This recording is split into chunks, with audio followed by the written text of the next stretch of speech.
శ్రీ శారదా లక్ష్మీ నరసింహస్వామి వారి దేవాలయము, గాయత్రీనగర్, జిల్లెలగూడ, హైదరాబాద్.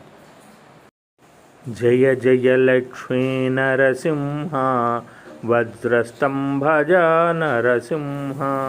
శ్రీ శ్రీ ఆదిశంకరాచార్య శారదా లక్ష్మీ నరసింహ పీఠాధీశ్వరులు, పరమ పూజ్యులు, శ్రీమద్ జగద్గురువులు శంకరాచార్య శ్రీ శ్రీ శ్రీ స్వయం ప్రకాశ సచ్చిదానంద సరస్వతి మహాస్వామి వారి యొక్క దివ్య ఆశీస్సులతో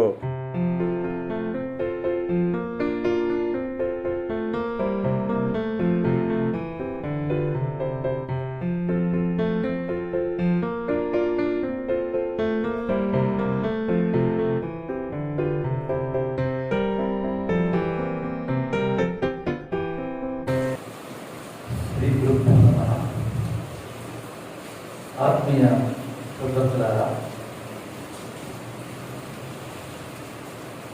జీవితంలో మనందరికీ కూడా దైవానుగ్రహం అనేది అత్యవసరం. దైవానుగ్రహం లేకపోతే జీవితంలో ఎన్నడూ కూడా మనకి వాస్తవికంగా చెప్పాలంటే లౌకిక ఉన్నతి మరియు ఆధ్యాత్మిక శ్రేయస్సు కలగదు. ఒకవేళ దైవానుగ్రహం లేకపోయినా మనకు లౌకిక ఉన్నతి కలగవచ్చు. మన కారణంగా ఉంటారు, ఎంతో మంది ఉంటారు. భగవంతుడి పట్ల నమ్మకం ఉండదు వాళ్ళు, కానీ ఇప్పుడు బాగానే ఉంటారు. కానీ మనకు పారమార్థిక శ్రేయస్సు కలగాలంటే అందరికీ అనుగ్రహించవలసిందిగా జీవితంలో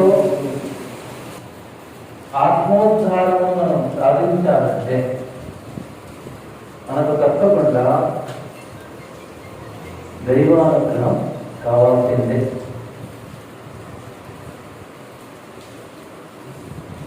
కావున పెద్దలు చెప్తున్నారు,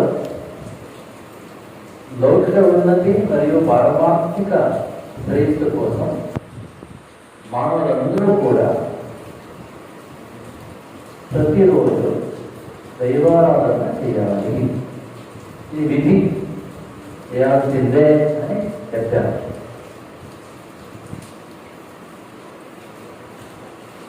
మనలో కొందరు అప్పుడప్పుడు అనుకుంటూ ఉంటారు, మన చెయ్యి మన నోరు. కావున మనకు దైవారాధన అవసరం లేదు అని వాళ్ళ అభిప్రాయం. ఏమో ఇక్కడ ఉంటుంది, నోరు ఇక్కడ ఉంటుంది. మన చెయ్యి నోరు దగ్గర వెళ్ళాలంటే మధ్యలో ఆకాశం ఉంది. ఆకాశం ఏంటి? అవకాశం. We are not talking about sky, we are talking about space. ఆకాశం అంటే అవకాశం. ఈ అవకాశం లేకపోతే మన చెయ్యి నోరు దగ్గర వెళ్ళదు. అలాగే జీవితంలో కూడా కొందరు అనుకోవచ్చు, మన పురుష ప్రయత్నం సరిపోతుంది అని. కానీ కొన్ని సందర్భంలో ఆ పురుష ప్రయత్నం సరిపోదు. మన పురుష ప్రయత్నానికి సరి అయిన ఫలితం కలగాలంటే తప్పకుండా మనకు విధి అనేది సహకరించాలి. ఇక్కడ చూడండి, మనకు ఆకాశం కనిపించడం లేదు, కానీ మన చేయి నోరు వెళ్ళాలంటే తప్పకుండా ఆకాశం అక్కడ ఉండాల్సిందే. నరసింహ వజ్రస్తంభజ నరసింహ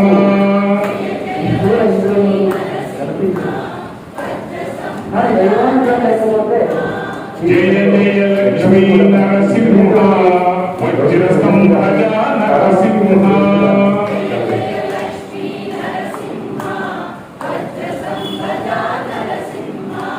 జయ జయ లక్ష్మీ నరసింహ వజ్రస్తంభజ నరసింహ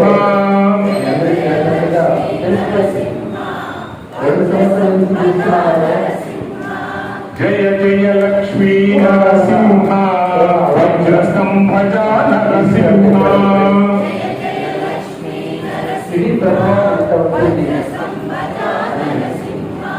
జయ జయ లక్ష్మీ నరసింహ వజ్రస్తంభజ నరసింహ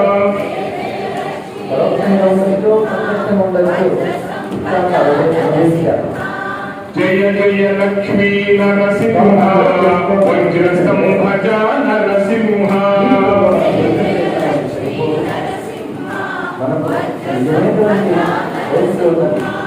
జయ జయ లక్ష్మీ నరసింహ వజ్రస్తంభజ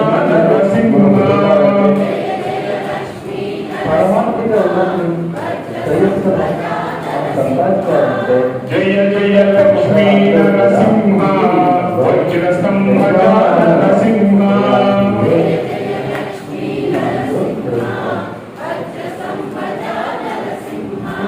జయ జయ లక్ష్మీ నరసింహ వజ్రస్తంభజ నరసింహ అత్యంత ఇప్పుడు మన సంస్కృతి ప్రకారం స్వామి యొక్క చెప్పారు. అనుగ్రహ స్వాములు మహాస్వాముల్ని చేయాలని ప్రార్థనాపూర్వకంగా వేడుకుంటున్నాం.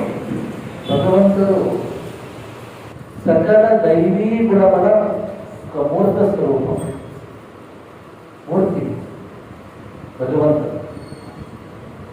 ఆ భగవంతుని సత్యస్వరూపుడు అని అంటాం, త్యాగస్వరూపుడు అని అంటాం, ప్రేమస్వరూపుడు అని అంటాం, దయ, క్షమ, ఇలా వాత్సల్యం. భగవంతుడిని అందరూ కూడా సకల దైవీ గుణముల మూర్త స్వరూపము అని భావించి ఆరాధిస్తూ ఉంటాం. అట్టి భగవంతుడు ఎక్కడ ఉన్నాడు? ఏకో దేవ సర్వభూతేష కూడా సర్వవ్యాపి సర్వభూతాంతరాత్మ అని మన ఉపనిషత్తు చెప్తుంది. ఏకో దేవ సర్వభూతేష కూడా సర్వవ్యాపి సర్వభూతాంతరాత్మ.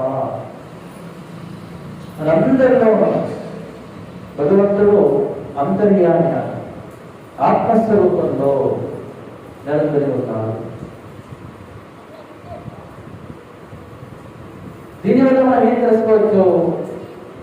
భగవంతుడు మనలో ఉన్నాడు కాబట్టి ఆ సకల దైవీ గుణములు కూడా మనలో సహజంగా ఉంటుంది.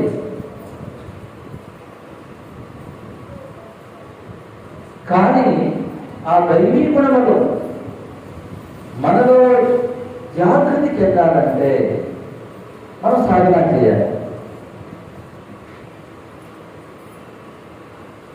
దానికోసమే ప్రతినిత్యం అందరూ దైవారాధన చేయాలని మన పెద్దలు చెప్పారు. అంటే మనలోనే ఉన్నటువంటి ఆ దైవీ గుణములను మనం జాగ్రత్తం చేసుకోవాలంటే తప్పకుండా అచలమైన శ్రద్ధతో, దృఢమైన నమ్మకంతో, పరిశుద్ధమైన భక్తితో అందరూ కూడా ప్రతిరోజు దైవారాధన చేయాలి. ఇప్పుడు మనమే చెప్పాలి, మనం అలాగే చేసుకుంటున్నామా లేదా? చూడండి, మీరందరూ కూడా ఉండొచ్చు, ప్రతి పౌర్ణమి రోజు సత్యనారాయణ పూజ చేసుకుంటారు, అవునా కదా? ఇప్పుడు చేసుకుంటున్నారా? అవును. సత్యనారాయణ స్వామి అంటే సత్యస్వరూపుడు కదా.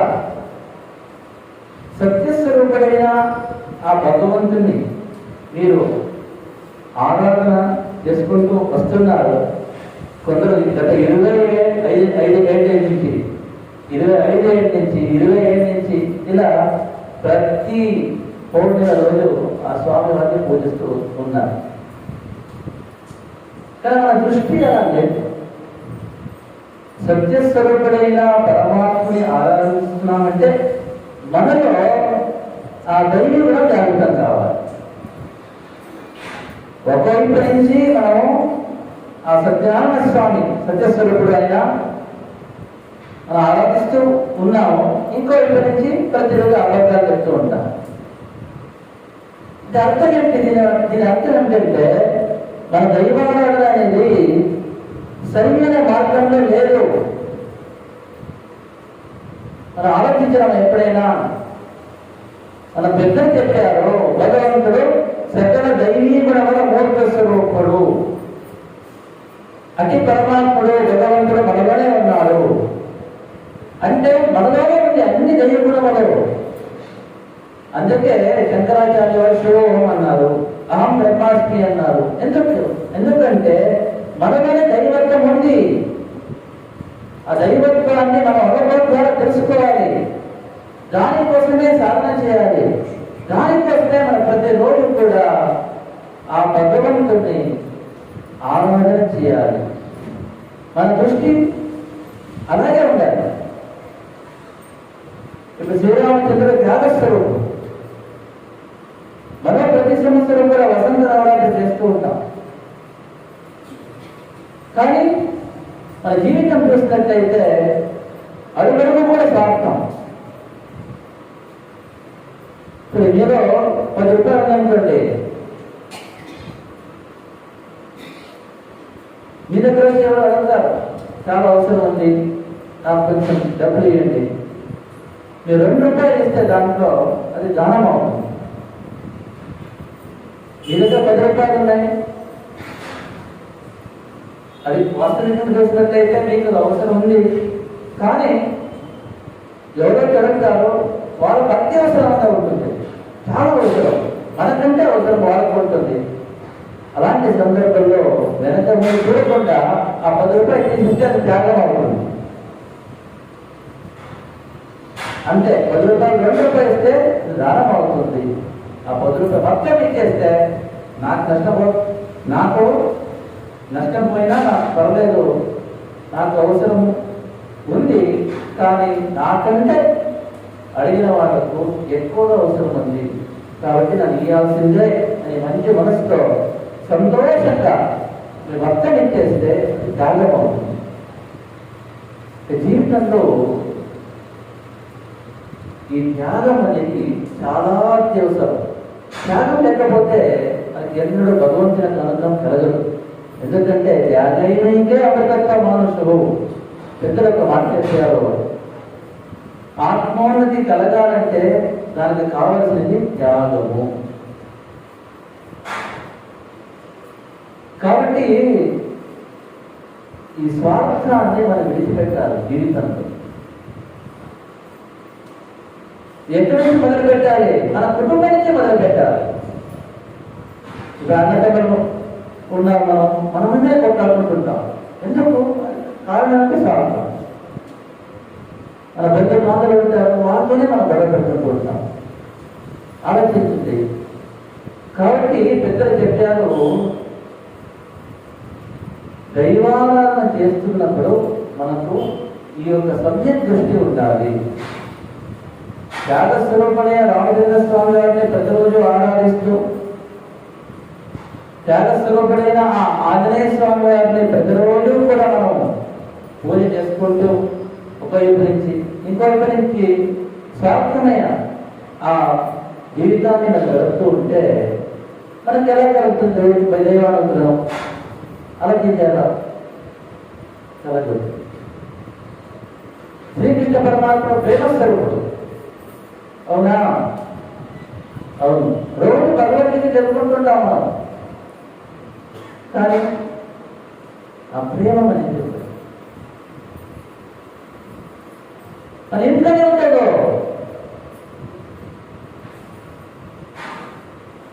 చూసుకోండి మీరు, అత్తలు కొడుకు మీద ఉండదు, ఇలా ఉంటుంది. కొడుకు మీద ఉండదు, ఇట్లా వాళ్ళకి ప్రేమ ఉండదు. మనమేమో ప్రేమ స్వరూపమైన అంతమంది మాత్రం ఆలోచిస్తున్నాం ప్రతిరోజు కూడా ఇంకో గురించి మన దృష్టి. అందుకే పెద్దలు చెప్పారు, దైవాలను ఎందుకు చేయాలంటే ఆ దైవీ గుణములను మీరు జాగృతి చేసుకోవాలి జీవితంలో. యంత్రంలోనే ఉంది అది, దానికోసం దైవాలను చేసుకోండి. అప్పుడు మీరు ఒక దైవత్వం ప్రకటన అవుతుంది. అప్పుడు మీకు నిజమైనటువంటి ఆ లౌకిక ఉన్నతి, పారమార్థిక శ్రేయస్సు రెండు కలగతుంది. కావున ఈ దృష్టితో మనం అందరూ కూడా దైవారాధన చేయాలి. అందుకే పరమాత్ముడు మరి మరి చెప్పాడు, ఎలా ఉండాలి మీరు. పొద్దున లేచి ఒక గంట సేపు 2 గంటల సేపు లేక ఒక అరగంట సేపు మీరు పూజ చేసుకుని ప్రార్థన చేసుకుంటే సరిపోదు. మీ జీవితం దానికి పూర్ణంగా ఉండాలి. మీరు ప్రత్యక్షంగా ఏమి దైవారాధన ప్రయోగం చేసుకుంటారో దానికి పూర్వకంగా మీ జీవితం ఉండాలి. కృష్ణ పరమాత్మ చెప్తారు కదా, అద్వేష్ట సర్వభూతానాం మైత్రః కరుణ ఏవ చ నిర్మమో నిరహంకారః సమదుఃఖ సుఖః క్షమీ సంతుష్టః సతతం యోగి యథాత్మా దృఢ నిశ్చయః మయ్యర్పిత మనో బుద్ధిః యో మద్భక్తః స మే ప్రియః. కృష్ణ పరమాత్మ చెప్తున్నారు, దైవారాధన ఎలా చేయాలంటే మీలో ఉన్నటువంటి ఆ దైవత్వం ఉంది కదా, అది ప్రకటన కావాలి. దానికోసం దైవారాధన చేయాలి. సత్యస్వరూపమైన భగవంతుని మీరు ప్రతిరోజు ప్రార్థన చేసుకోవాలంటే చేస్తున్నారంటే ఆ సత్య సంగతి అనేది మీ అంతరంగంలో ప్రతి క్షణం వ్యక్తమవుతూ ఉండాలి. అప్పుడు నిజమైనటువంటి దైవానుగ్రహం మీకు కలుగుతుంది. అందుకే పరమాత్మ ఇక్కడ చెప్తున్నారు, అద్వేష్ట సర్వభూతానాం. మీకు నిజమైనటువంటి భగవద్ అనుగ్రహం కలగాలంటే ఆత్మోద్ధారం ఈ జన్మలోనే మీరు చేసుకొని ఆ యొక్క జీవితానికి పరిపూర్ణతను తెచ్చుకోవాలంటే అద్వేష్ట సర్వభూతానాం, ఈ ప్రపంచంలో ఎవరిని ద్వేషించరాదు. ఇది ఎక్కడి నుంచి మొదలు పెట్టాలి? మీరు మీ కుటుంబ సభ్యుల నుంచి మొదలు పెట్టాలి. దీన్ని మీ ఇప్పుడు సంకల్పం చేయండి, మన కుటుంబంలో ఎవరిని నేను ద్వేషించను, అందరినీ ప్రేమతో చూస్తాం. అప్పుడు చూడండి మీ కుటుంబం ఎంత చక్కగా ఉంటుంది, అందరూ ఎంత కలిసికట్టుగా ఉండొచ్చు. ఆలోచించారా? మన ఆధ్యాత్మిక ఉన్నతి కలగాలంటే మన కుటుంబంలో మన ప్రాక్టికల్ మనం ఆచరణ పెట్టుకోవాలి. అద్వేష సర్వభూతానాం, దూరం తిరిగే అవసరమే లేదు. మీ కుటుంబ సభ్యులు, మీ చుట్టాలు, మీ ఊరు వాళ్ళు, మన ధర్మం వాళ్ళు, మన సంస్కృతి చెందిన వాళ్ళు, ఇలా అందరినీ ఎవరిని నేను ద్వేషించను. ఎందుకంటే పరమాత్ముడు అందరిలో సమానముగా నెలకొని ఉన్నాడు. అద్వైతం అద్వైతం అద్వైతం చెప్తున్నాం. పెద్దలు ఏం చెప్పారు? అద్వైతం అంటే ఏంటి? ఈ ప్రపంచంలో అందరినీ అన్నిటినీ తనకంటే వేరు కాదు అని అనన్య భావముతో చూసేది అద్వైతం. అన్నిటినీ అందరినీ తనకంటే అంటే తన స్వరూప కంటే వేరు కాదని అనన్య భావముతో చూసేది అద్వైతము. శంకరాచార్య శిష్యులు చెప్పుకుంటే సరిపోదు. అద్వైతం అనేది చాలా పెద్ద విషయం, చాలా పెద్ద విషయం. అక్కడ జాతి కుల ధర్మం ఏమైనా దగ్గర కూడా రాదు. విజాతి వృత్తి ఒక క్షణం వస్తే అద్వైతం ఉండదు. తెలుసుకోండి, అద్వైతం ఒకటి అంతే, ఒకటే శుద్ధ వస్తువు, సద్వస్తు అంతే. Plus once for all.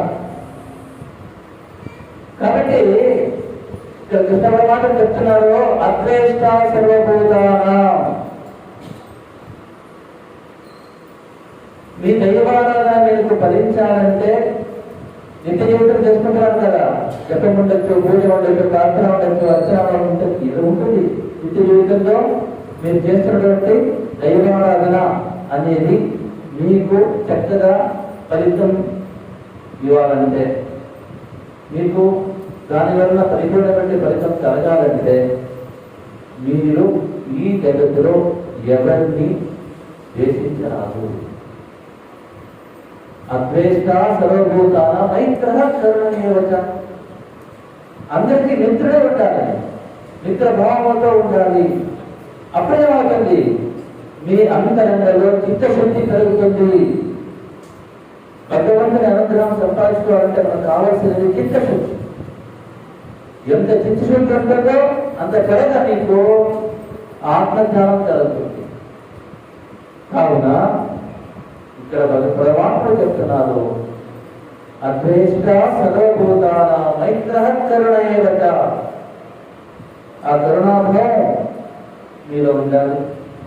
నిర్మమో విరహంకార, నేను నాది అనేది ఎంత తక్కువ ఉంటుందో అంత మంచిది. అహంకార మమకారం అనేది మనలో రాగద్వేషలను పెంచుతుంది. తద్వారా జీవితంలో మన మనశ్శాంతి పోగొడుతుంది. కావున పెద్దలు చెప్తున్నారు, దైవారాధన అనేది సమ్యక్ దృష్టితో ఉండాలి. మన దైవారాధన చేస్తున్నప్పుడు మనం చేసుకుంటున్న మనం అందరికీ ఒక సమయం ఉంటుంది. 20 ఏళ్ళ నుంచి విప్ల సహస్రనామ ప్రతి శనివారం జరుపుకుంటున్నాము, కానీ మనకు కష్టాలు తప్పదు. అవును కదా, మీకే సందేహం వస్తుంటుంది, భగవంతుడు ఉన్నాడా లేదా. ఎందుకంటే ఇంత చేసినా మనం ఎక్కడున్నా అక్కడే ఉంటాం అంతే. అందుకే ఇక్కడ కృష్ణ పరమాత్మ చెప్తున్నారు, ఒట్టి దైవాలను చేసుకుంటే సరిపోదు, దానికి పూర్వకంగా మీ జీవితం ఉండాలి కదా. మీ జీవితం వెనుక దిక్కులో ఉంటుంది. ఈ దైవాలన్న ఉత్తరం చేస్తుంటారు, మీరేమో దక్షిణ పెడుతుంటారు. ఇది మీ పరిస్థితి, మన పరిస్థితి. కావున నిర్మమో నిరహంకార సమదుఃఖ సుఖక్షమి, జీవితంలో సమర్థ భావం ఉండాలి.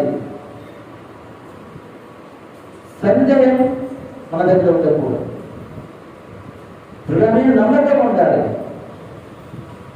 ఎంత కష్టాలు వచ్చినా కూడా భగవంతుని పట్ల మనకున్న నమ్మకాన్ని మనం కించిత్తు తక్కువ చేస్తారు.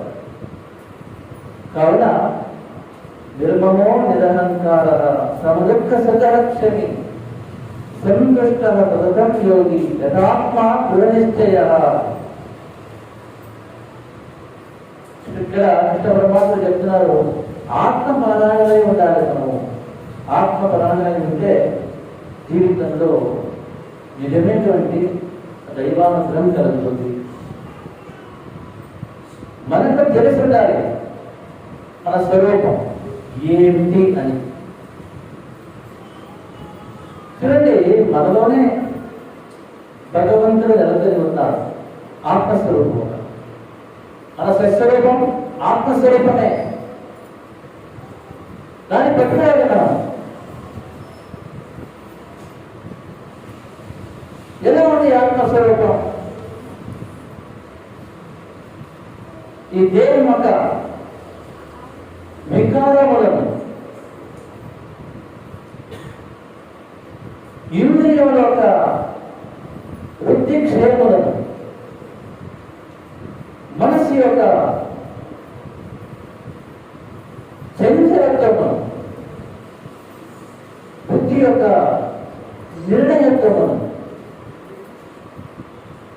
అహంకారం యొక్క హెచ్చు తగ్గులను,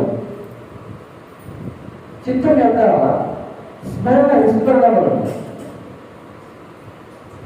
ప్రాణం యొక్క సంచారము ప్రత్యక్షంగా గమనిస్తూ ఉన్నటువంటి అక్షరమైన శుద్ధమైన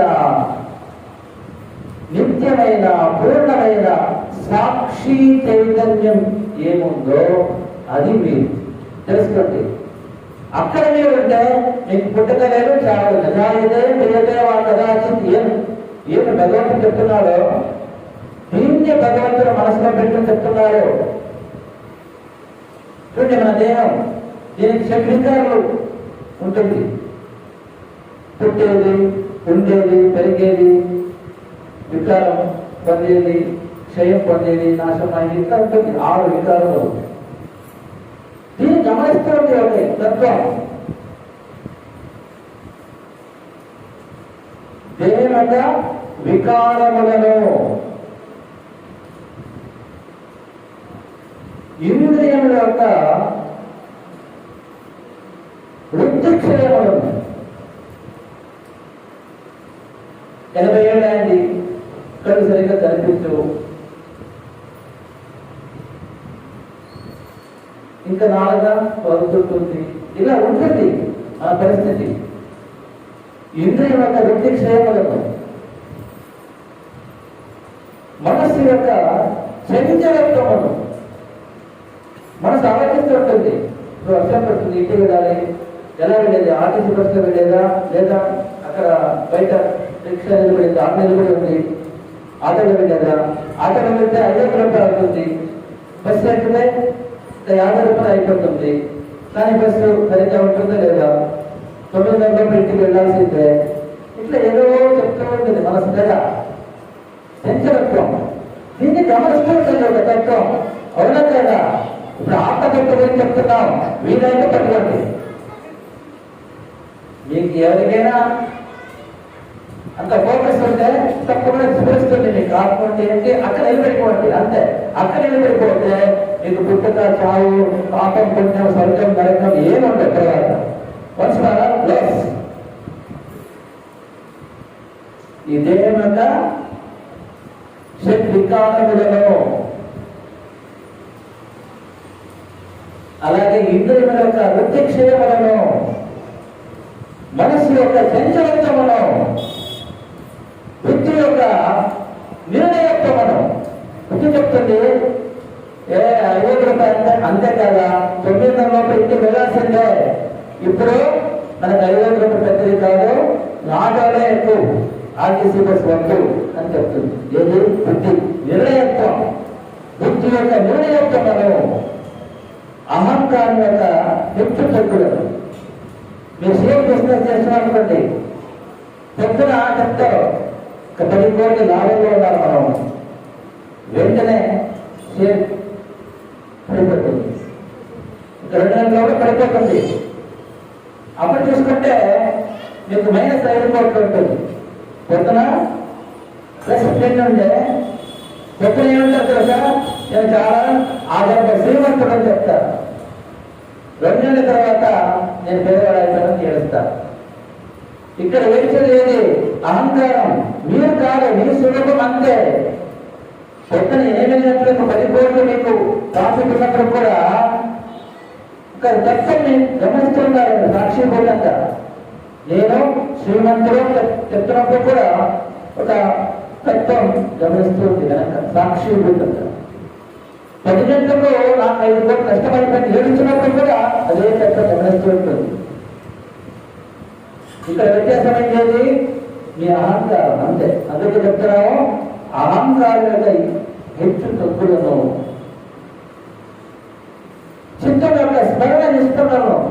నేను తెలుసుకుంటా 50 ఏళ్ళ ఇలా అయింది, 10 ఏళ్ళ ఇలా అయింది, ఇప్పుడు నాకు కొంచెం విస్మరణ అయింది, ఇప్పుడు స్మరించుకుంటున్నాను. చిత్తం మెమొరీ, చిత్తం యొక్క దాని కూడా సాక్షిభూతంగా ఉంటుంది ఒక తత్వం వెనక. చిత్తం యొక్క స్మరణ విస్మరణ వదనం, ప్రాణం యొక్క సంచారమును. చూడండి, మీరు విశ్వాసం చేస్తున్నారు, దాన్ని ఇక్కడ గమనిస్తూ ఉంది ఒక తత్వం. శివుడికి మీ దేహాన్ని విడిచిపెట్టినప్పుడు మీ మరణానికి కూడా సాక్షి పొందినటువంటి ఒక తత్వం. కాబట్టి పెద్దలు చెప్పారు, ఆత్మ అంటే మీరే. ఏంటంటే ఈ దేహం యొక్క వికారములను, ఇంద్రియముల యొక్క విద్యక్షేమలను, మనసు యొక్క చంచలత్వమును, బుద్ధి యొక్క నిర్ణయత్వమును భగవంతుని అనుగ్రహం పరిపూర్ణంగా కలిగినట్లయితే మన భౌతిక జీవితంలో నిజమైన సుఖ, శాంతి, సమృద్ధి కలుగుతుంది. అంతేకాదు పారమార్థిక జీవితంలో ఇతరుల ప్రాప్తి ఉండొచ్చు, లేదా ఆత్మజ్ఞానం ఉండొచ్చు. రెండు కూడా మనకు జరుగుతుంది. మనం శ్రవణోపాసన చేసుకుంటే ఇతరుల ప్రాప్తి, జ్ఞానమార్గంలో మనం ఉన్నట్లయితే ఆత్మజ్ఞానం మనకు కలుగుతుంది. శ్రీ శ్రీ ఆదిశంకరాచార్య శారదా లక్ష్మీ నరసింహ పీఠాధీశ్వరులు పరమ పూజ్యులు శ్రీమద్ జగద్గురువులు శంకరాచార్య శ్రీ శ్రీ శ్రీ స్వయం ప్రకాశ సచ్చిదానంద సరస్వతి మహాస్వామి వారి యొక్క దివ్య ఆశీస్సులతో